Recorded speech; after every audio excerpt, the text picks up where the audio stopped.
Welcome to the podcast, where we introduce you to incredible humans who share their journeys with the mission to inspire you to harness your own inner tenacity to drive your life and career forward. And now, your host, Adam Posner.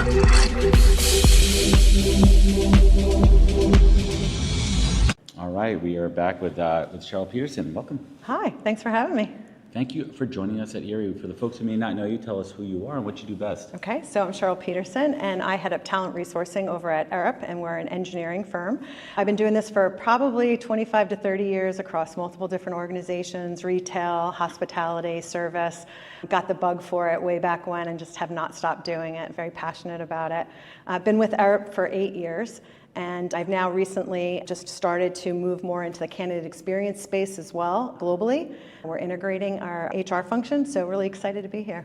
And I appreciate you for joining us. And I love having perspective of folks that have been in the industry for a while, because you've seen the changes when it comes to technology and trends and external factors. Actually, they're internal. If you look at the market, you look at politics, you talk about the economy. So when you take a step back from the 30,000-foot view, and people are out of work for such a long time, what kind of advice would you give them? Because you can't just say, don't worry, keep applying, things are going to be okay. But what practical advice would you give them, Cheryl? Yeah, I would say it's starting with really understanding who you are, what you want, and stop trying to shape yourself to fit everybody else. And that sounds a little bit counterintuitive. But when you show up, whether it's an interview or you're sending over your resume or your cover letter, if you're trying to fit into that box that you think that they're looking for, you're going to lose sight of who you are. And then you don't add the value that you want to add. You're not going to stay there. You're going to see it just as a job. So I start with saying, map out what it is that you want, stick true to it. I'm a big believer, as hokey as it may sound, and like you put it out into the universe, you make that happen for yourself. I'm with you on that. I'm a huge believer in manifesting. Yeah. And so then you network, right? Yeah. But then you network with the right people, because then you start mapping it and you plan it, right? I tell people, don't just apply to any old job. If that job isn't the right job for you, then don't waste your time. You have to be strategic. And it sounds so cliche, and I talk about, I'm an in the trenches recruiter and a career therapist. I can use therapist there. But the job search is going to be harder than any job you've ever had, especially if you're out of work. Yeah, absolutely. And it is true, the best time to look for a job is when you have a job, that's fair. And the best time to networking is now, is to start now. Networking is a tricky one, because there's folks that do it naturally well, and then there's folks that think it's just simply connecting with somebody on LinkedIn.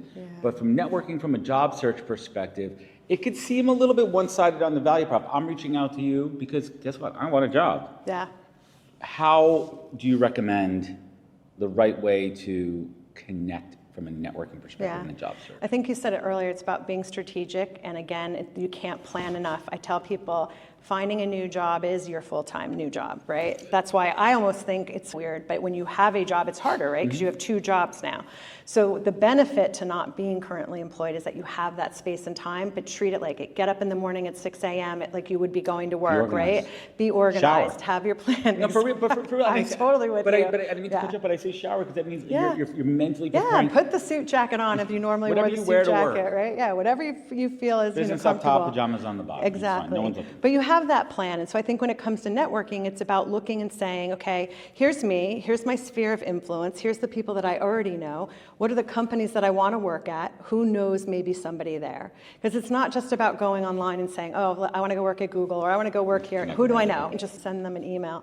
So it is about using the networking and the individuals that you already know. I think that's really powerful. 100%. When you don't feel like you have that, or you might not know, then I think it is really about going to different meetings and things, putting yourself in the spaces. Networking events, exactly. events. Where do those people congregate? Start thinking about where are they looking for talent. If it's a career fair, then you go to the career fair. But if it's not, and that's not where they're finding talent, then you have to go where you're, put yourself in that pool. The job hunt is frustrating, it's humbling. Yeah. I want to talk about something that I've noticed, and it crept on me quickly, is ageism in the workplace. And just to give you a reference, I'm 45, and I'm feeling it 55. through my, but I'm feeling, I'm feeling it through my friends. Yeah. I own my own business, so I'm insulated from that to some extent.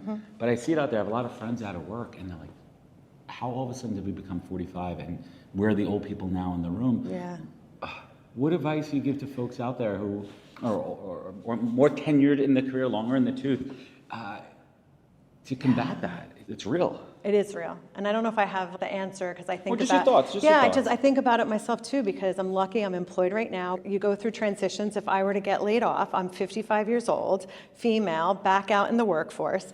And if there's not that VP job that I should be in based on my years of experience, and I say, I want to go do this job, someone's going to tell me I'm overqualified. I love that. Actually, I hate that. I hate it, but it's what they use. But it's also because you mentioned that before. It's the top of the pyramid too. Because as you go up, the opportunities are smaller at the top versus entry level roles in the beginning. So it's tough. So the advice that I give to folks out there is always be learning and upskilling. Expand your skill set. You have to stay on track with the trends. Otherwise, you're going to fall behind and you'll actually become a dinosaur.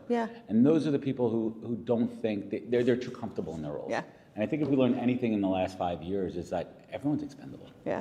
Everyone's replaceable, and technology comes in. Do you fear in your organization, it's an engineering firm, do you see roles that were once filled by people now with computers? Yeah, there's definitely, we have a focus on digital transformation. There's things where why would we do something and keep doing it and have to calculate something if it can be calculated digitally and then shared and replicated faster. So there's definitely that opportunity. But I think because we're in the consulting side of engineering and in recruiting in itself, you're a consultant and an advisor. It is, and I love that you said continue to upskill and don't just be that one-trick pony that knows how to do this one thing. I've prided myself and my team on really being utility players, and we made shifts to move into different types of roles than what you would think a recruiter could be in because of the value that we added and the skills that we learned. Relationship folks. We knew internal resourcing even though we weren't doing it. It's so interesting too, and I give a big kudos to companies out there. Unfortunately, when companies downsize, recruiters are the first to go. Now, a smart company knows a couple of things about their recruiters. We know everything that's going on. We have a lot of insight on the business. And a good recruiter is going to be a salesperson, going to be relationship driven. So why not help somebody shift into a sales role or an SDR or a customer success type of position? Those companies are winning because you're reducing also the cost to hire. You're shifting someone into a position because there is a cost for every external hire. Resource, time, if they're using external talent, if they're paying a premium over what somebody else in that role could be making. So let's shift and talk about the business side of recruiting in-house. And I talked about this ad nauseum. I love the role of the HRBP. I love that intermediary function of someone who is not just understands the people element, but also understands the business side. How do you take those best practices and how do you work with folks? What are your thoughts on integrating the business side more into what we do? So it's interesting. My session here on ERE was all about that, and it really is about being that strategic partner and not just seeing it as a recruitment problem, but a two-sided coin of recruitment and retention. We're not just bringing people into the organization. We need to make sure that they stay with the organization. And so much of what we're doing, if we can get on the front side of understanding what are the priorities for the company. So at ERP as an example, if we're focusing on energy, if we're focusing on data centers, and I know that right now I'm going to the external market for that, I'm working with my leadership to say, 2 years from now, what do you think your hiring needs are? And what do staff need to do to upskill themselves to get ready for that? And let's not open up that requisition, perhaps. Let's move somebody in. Let's retain them, develop them, invest there versus investing on the recruitment side. So it's a balance, right? You can't swing it one way or the other. How do you have those conversations with the decision hiring teams to identify folks on the team who have great potential, but maybe for something else? That's the hard part. In full transparency, it's a hard one to crack, right? Because you have, as being a hiring manager as well, if one of my recruiters left tomorrow and a junior staff member said, I want to be a recruiter, I'm like, oh, geez, I can't put you in front of the clients today. So I think it is about being thoughtful and, again, strategic, that within your teams, okay, we have this problem today, let's solve it. It might be external, but let's make a plan so that this doesn't happen again next time. And so what does that look like? And so it's succession planning and working with your business partners, right? On the recruitment side, we only go so far into the talent planning. We're looking for the gaps so that we can address them and proactively pipeline and things like that. But the business partners are the ones who are working more closely with the business to say, how are we developing people? How are we getting them ready? So it's a partnership. You can't do it alone. I think the key word there is partnership. And I think the organizations, listen, we're not far removed from when HR did hiring and had this modern function of TA where it's talent attraction, it's talent access. I removed the acquisition part of it. I don't like talent acquisition. I like talent attraction and talent access. I like that. We say talent resourcing I love that too. From an access standpoint, we're giving access and connecting the opportunity with the talent there. How are you utilizing technology as an organization, and we're going to talk about AI, we might as well, to make your job more effective, more efficient, and give you more of that human time in the process. So for us, it's really about starting with the low-hanging fruit. That's the transaction parts of our job, and they were talking about it today, where there's just so much that we do that can be replaced with AI. But what I always say, and what we're trying to achieve at ERP, is we're trying to create that personal connection as well and not lose sight of it. We're a humane organization. We want to create fulfilling careers. In order to do that, you need to understand the nuances and what people are looking for that might not be in the resume or might not be in things you can find on the web that you would get from AI. You have to talk to them. You have to talk to them, and you have to get through that. Talk to people. Let's get back to talking to people. So as much as I'm about AI, and we are moving in that direction, it's a balance. Automate your responses if you want to, but at the end of the day, if you're keeping a candidate warm for the future, you better have a relationship with them. And it shouldn't just be with text. It shouldn't just be spamming them, right? It's about actually having conversations. So we just had James Ellis on before, or after, depending on when we sequence this podcast, talking about employer brand. What is your company uniquely known for from a employee perspective? Why do folks want to work there? Yeah. And how do you integrate that message and value prop into your outreach? Yeah, so we look at ourselves as a collective, and so it's about that partnership, that collaboration. We're experts in what we do, different disciplines, whether it be electrical or mechanical, structural, data centers and energy and those types of things, but we look at it from a total perspective of how those teams come together. And so you're only as good as the teams that you're surrounding yourself with. And because we are a humane organization, people want to join our organization because of the people, but more importantly, it's the innovative projects that we do. So we've got some innovation. Really cool projects, Some cutting edge. What is keeping you up at night as a people leader?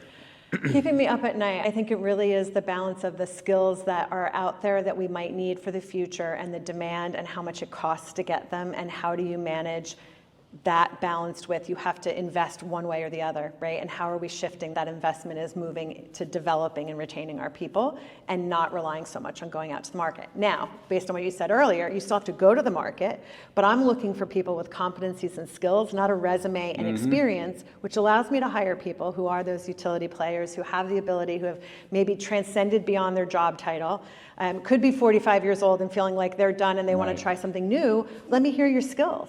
It's with the military as well, right? Military are great individuals to bring into your organization, but you have to translate their background and experience into skills and competencies that can then be parlayed into anything, right? I love that. Yeah. And leave us with some positivity here. What is one of those things that you're seeing in this downturn economy? So many folks are out of work. Let's put a smile on your face at work. Yeah, I think at the end of the day, what I'm seeing from people is that as a humane organization, and then looking at the talent that we're bringing in, people want to help other people. And so what I'm seeing is that when we're talking to one person and they're not a good fit for our company, they're recommending somebody else. And I love that. Absolutely. If it's not for you, I will send somebody over to somebody else's company, right? I think that's that talent access. I don't hoard my talent. If I find someone that's really good and I have a network and I can help them, I'm loving seeing that more people are doing that, right? They know how hard it is. We've all experienced it at some time. And so I think it's important not to forget that. It's all about helping each other, paying it forward, and doing the right thing. Cheryl, I want to thank you so much for joining us. Thank you for having me. Where could folks find you? Where could they connect? Where could they learn more? Yeah, so I'm on LinkedIn. You can find me there, CK Petersen. And yeah, that's about it. Thank you for joining us. Thank you so much. Appreciate it. This episode of the podcast, live from ERE 2024 in Anaheim, is brought to you by Juicebox.ai. Recruiting just got smarter with Juicebox, the company behind People GPT. With AI sourcing powered by generative AI, you simply tell People GPT who you are looking for in a natural language. Need a senior data scientist with healthcare experience? Done. Looking for a creative marketing manager based out of Austin? Easy. People GPT instantly creates a search and evaluates profiles, saving you hours of time and effort.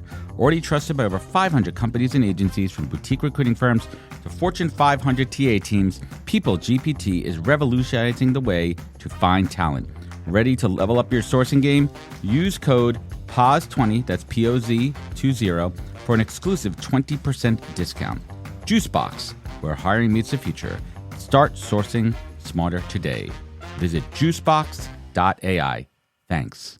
Good morning, everybody. We are back. It is day 2 at ERE here at the beautiful Westin Resort in Anaheim. And they want to give me a lifetime pass for promoting them. I'm more than happy. It's a nice hotel, Mark. Yeah, it is. It is. I am happy to be here. Not nearly as many Disney children as I was fearing. So it's good. So you don't have kids in the room next to you just waking you up in the morning? My eldest is in college. I'm talking about here, I'm sorry. My in this youngest hotel. is a senior in high school. So I say that because even if they were here, which they are not, they would not be up before noon. No. So no way. Yeah, no. It's I actually did fear that for a moment when I checked in. I'm like, oh my God, it's a Disney hotel. I'm going to have kids next to me. I have a 12-year-old and a 6-year-old. I'm like, trying to have a nice little break without them. But Mark Murphy, welcome to the podcast. For everyone out there that does not know Mark, tell us who you are and what you do best. For the talent space, I'm probably best known for writing the book Hiring for Attitude. So I run a company called Leadership IQ, and we go out and we study what makes great leaders in organizations better, and then we teach it. And so a lot of my stuff isn't HR or talent specific. Hiring for Attitude, obviously, is some of my other courses and books. Like one of my books is Managing Narcissists, Blamers, Dramatics, and More. Or that's a catchy hook. Yeah, stuff like that. But when it comes to hiring, it's the attitudinal side. So let's get into it. If you look for more than 2 minutes on LinkedIn, you will hear hire for attitude, train for skill.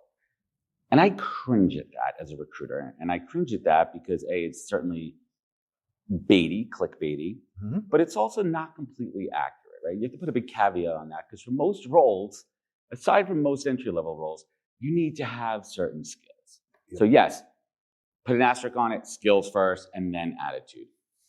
How should hiring managers really focus on, what are best practices on interviewing for attitude and really being able to decipher what is someone being a really good interviewer versus having the skill, and also removing your biases from the conversation? Yeah. So like a 10-part question to start the day. So a couple of things. One, you're absolutely right. It is clickbaity. And on some level, annoyed by that. On many levels, I'm annoyed by that because that's not, when I wrote Hiring for Attitude, if you go back and you look at Google search trends, Hiring for Attitude doesn't really emerge in Google searches until the book came out. But people then took it and said, oh, skills don't matter. That's not what the book said. The research we did, we tracked 20,000 new hires. 46% of them would fail within 18 months. Okay, that's a problem. But the more interesting finding was why they failed. Of course. And 89% of the time they failed, it was the result of attitudinal reasons, not a lack of technical skills. But here's the caveat. Wait for it. The companies were assessing technical skills. Because technical skills, if you want to hire a Java coder, for example, here's 50 lines of code, find the errors in the code. You want to hire a financial analyst. It's binary assessment. Exactly. Can you calculate a weighted average cost of capital? Here's an Excel spreadsheet, do it in front of me. It's not hard. And so the reason the new hires were failing for attitude was because the skills part of it, the far easier part, was covered. And that was the thing. It's not that you hire for attitude and train for skills. You can do that, for example, if you take a high school kid and you say, I'm going to find the kid with the greatest attitude, then I'm going to pay for their undergrad, then I'm going to pay for med school, then I'm going to mandate 3-4 years of service, residency, fellowship at my hospital. Yeah, you know what? You want to invest a dozen years, knock yourself out. You can absolutely forget the skills for the moment, as long as they have a high enough IQ. You see the aptitude. Exactly. But that's the thing. It's hiring for attitude is assuming they have the skill, which is super easy to test. Every hospital on earth does a competency fair for their nurses, for example. Coding tests are incredibly easy to administer. I'm not a Java coder. I can hire a Java coder because the internet is on computers now, and I can buy a test that tells me whether or not they can do it. That's the major misuse of this, is that, once you have the skills, now their success is going to be, once you've got the table stakes, now it's necessary but not sufficient. The sufficient part becomes the attitude. Of course, and we're also assuming that companies, a big X factor on any of this is that a new employee is set up for success when it comes to onboarding. So we're gonna set that one up there. You talk about recruiters and hiring managers needing to break out of the button seats mentality, and I've heard this my entire career. You recruiters out there, you're just out there to put butts in seats. That's not really it. There's a lot more to what we do here, and then you have to factor in, which you talk about here. You talk about the F word. And I'm going to talk about the F word in my keynote here, fit. I'm sorry if I'm ruffling some feathers here. I despise the word fit. Fit means homogenous. Fit means everyone's going to look like each other. And that's not really what we're going for here. And the wrong hire costs the company money. It's always a tough one. And I like to use vibes. But vibes is also built in with bias too, because then you're assuming your vibe has to match my vibe versus a team or a hiring team really valuing diversity. Diversity of thought, diversity of mindset, not just what someone looks like. So you don't want a company full of yes men and yes women. So how do we break out of this like bias and move into more, hey, we need more diversity? So one big thing, which tends to be the opposite of how most people hire, is if you take everybody in your organization and you say, okay, who are the absolute best performers in the organization? Who are the people in the middle? Who are the worst performers in the organization? If we just took the best and the worst and we said, all right, what do the best people have in common? What are the characteristics, the attitudes, the mindsets they have in common? What are the worst people have in common? Maybe they're inflexible. They resist change. Maybe they're incredibly negative. Maybe they only think inside the box, or maybe they're always outside the box, can't think, whatever it is. If you started there and then you basically said, listen, I need to not hire any person with those low performer characteristics. If all of a sudden you wiped out all of the low performers, what do you think's going to happen? If we look at the data, for example, like in our study, it was 46% of new hires failed, 19% became high performers, everybody else was in the middle. If you could greatly diminish the 46% of hiring failures, what you're left with is a worst case scenario of hiring a middle performer, which is fine. Yes, you can accelerate your company's growth performance. And it's the low performance, the bad attitude low performers. The worst case scenario is actually what I call the talented terror. They pass the skills test, but their attitude, so they pass the skills test, so you know they've got skills, but their attitude is awful.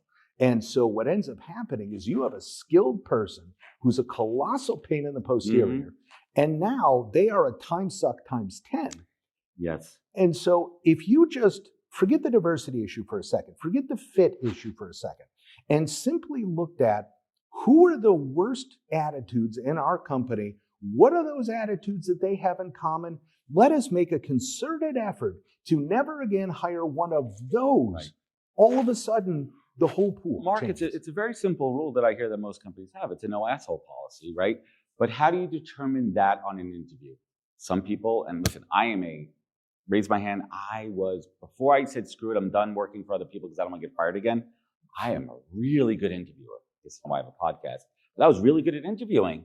Yeah. And then some roles, I'll be honest, I wasn't that great when I started. And sometimes it was a factor of not being onboarded properly. Sometimes maybe it was a factor of my attitude 15 years ago before I changed who I am and actually grew up. It took me a few years to do that. But the problem is you don't know who those people are until they are actually working in an organization. It's really hard to tell without doing some kind of assessments, which candidates hate. No one wants to sit through some crazy psychological test, whatever. People try to game the system on that. So unfortunately, the way the system works is you don't know who's an asshole until they actually start in the company. The real key to leadership is recognizing that could be your best salesperson. That could be the top performer in your company. But if they're breaking down everybody else, the ROI in that is tremendously negative. And having the ability as a leader to say, that was a wrong choice and you have to go. Versus saying, you know what, that person's bringing in a ton of revenue. How can we fire them? So that's the talented terror. The interesting thing is, you actually can figure out a lot of the attitudes. You can find a lot of the talented terror type personalities in an interview. The problem is that most people are horrific interviewers. And I'll point out a couple of things. Number one, on the assessments, A talented terrorist, smart person can game any hiring assessment they have to be simple, because if you used a real psychological assessment, so I'm married to a clinical psychologist. God bless you. If you used one of the ones that only she can administer, it's a clinical diagnosis. That's illegal. You can't do that. So what you have in the assessment world is these watered down nonsense that anybody with half a brain can make come out any way they want. You reverse engineer it. It's usually a hypothetical question situation. Yeah, it's nonsense. How would you handle something? And you're going to say, okay, in my head, how would the right person handle this? Not me. So what we're left with then is an interview. But here's the thing. Imagine you ask a question. Could you tell me about a time you had to balance competing priorities, and how did you do that successfully? Okay, let's start with the interview question. That question, there's hiring for attitude. There's an entire chapter in the book on this. So this is a giant pet peeve of mine. That question, could you tell me about a time you balanced competing priorities, and how did you do that successfully? What we've just told the candidate is, I don't want to hear about your failures. I only want to hear about a time you did it successfully, and I only want to hear about a time you balanced competing priorities. Okay. If we fix the interview question, could you tell me about a time you faced competing priorities? Cover your mouth, shut up, and don't ruin your own question. That's step one. Step two then is that we analyzed over 15,000 candidate responses, good and bad, and found a couple of things. Really good candidates tended to use a lot more past tense verbs, first person pronouns. So they would say something like, I had a time last week when I faced these three competing priorities. Low performer answers used a lot more second person pronoun, present and future tense verbs. So it'd be a lot of, when you have competing priorities, what you should do is. So accountability right there. So accountability right there. You're taking accountability in the answer. Exactly. So you can see it in their pronoun use and their verb tenses. Low performer answers use a lot more negation and words like no, not, never. They use a lot more adverbs. And without getting too far into the weeds here, the simple reality is that if you start to really listen to the candidate's responses, which again, one of the problems we have when a hiring manager or a recruiter, for example, lines up back-to-back interviews 8 hours a day, people like my wife, the psychologist, they put little pauses in there. You need the mental refresh. To get their brain reset to then go into the next client. They're not going back-to-back. And these are PhDs who have done this for decades. They know they need a break. But we put the hiring managers through, they're back-to-back. That's recruiter burnout. That's a whole other separate podcast right there. But you do need to have that mental break. And that question is fascinating. And there's another question. I interviewed Rebecca Carr, CEO of Smart Recruiters, a few weeks back. And she asks this question. Tell me the last time you received negative feedback. What was it, and how did you handle it? And that question alone really made me think. Now I don't want you to be like, the worst question is, tell me one of your weaknesses. Mark, let me tell you, none of my weaknesses. Sometimes people tell me I try too hard. Come on, give me something there. I want to move forward to a very topical piece here, and I'm very curious, because I have not talked about this at all, how the election will change the characteristics companies will hire. Do you really think that's going to be an issue? Yes.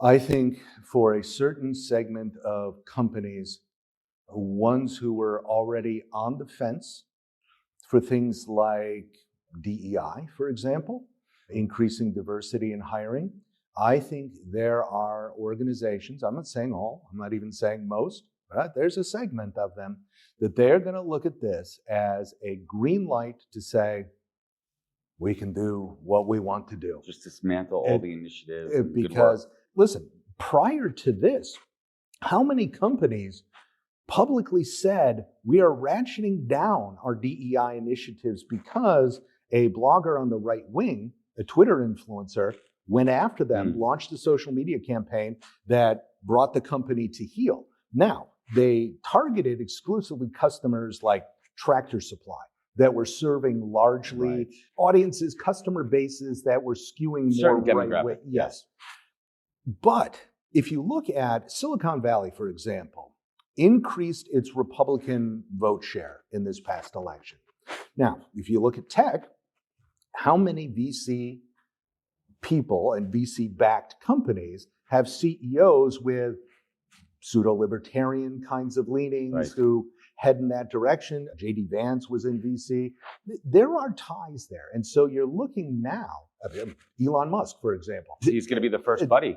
Yes. And so you're looking at a shift where there is a segment that is going to say, I don't believe you've demonstrated the ROI sufficiently. And even if you have, it's still, I'm going to do what I want to do. And there's nobody, the social pressure is, I'm somewhat I hate to say this, but this is a real concern. And it is scary.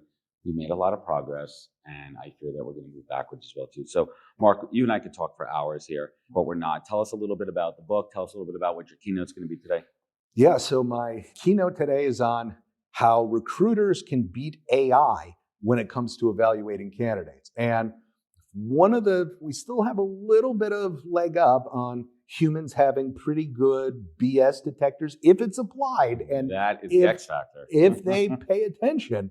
But we're going to be digging into how do you analyze a candidate's response and a lot of those word choices that picking up on the subtle clues. It's an energy in the pauses. I have multiple conversations with candidates daily, and it's just that it's that BS detector. Yep. You feel it, you can tell it, but also being able to give people a little bit of leeway and empathy. Some people may not be a great interviewer.